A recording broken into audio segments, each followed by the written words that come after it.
मेरा भी सपोर्ट करिए मंजू विश्वकर्मा। मेरे चैनल का नाम है भाई बहनों।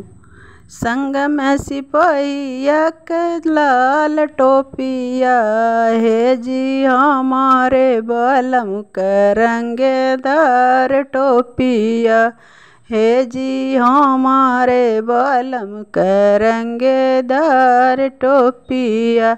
संग में सिपहिया के लाल टोपिया है जी हमारे बलम का रंगेदार टोपिया।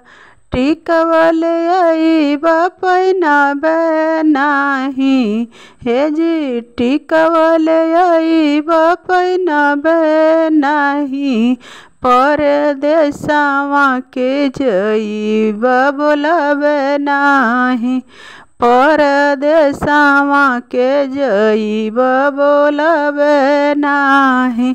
संग में सिपहिया का लाल टोपिया है जी हमारे बलम करंगेदार टोपिया है जी हमारे बलम करंगेदार टोपिया।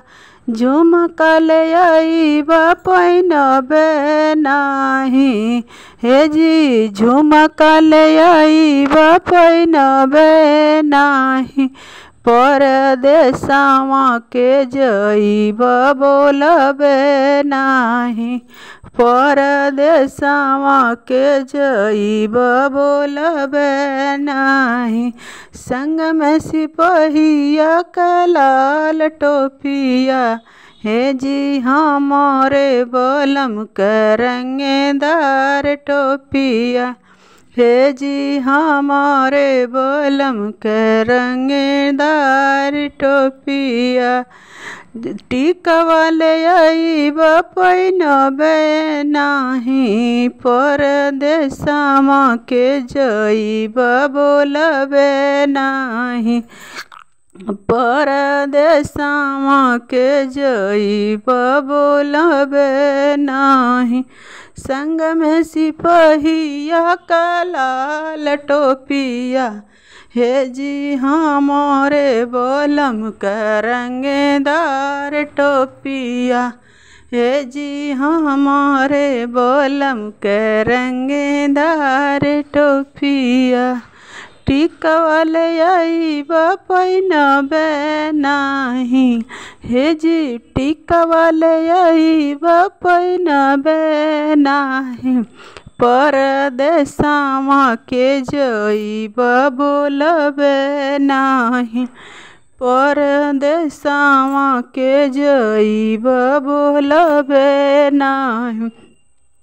संग में सिपहिया का लाल टोपिया है जी संग में सिपहिया का लाल टोपिया है जी हमारे बलम करंगेदार टोपिया है जी हमारे बलम करंगेदार टोपिया। अंगूठी ले आई बापनबे नाही है जी अंगूठी ले आई बापनबे नाही परदेसवा के जइबा बोलाबे नाही परदेसवा के जइबा बोलाबे नाही। संग में सिपहिया का लाल टोपिया है जी हमारे बलम करंगेदार टोपिया।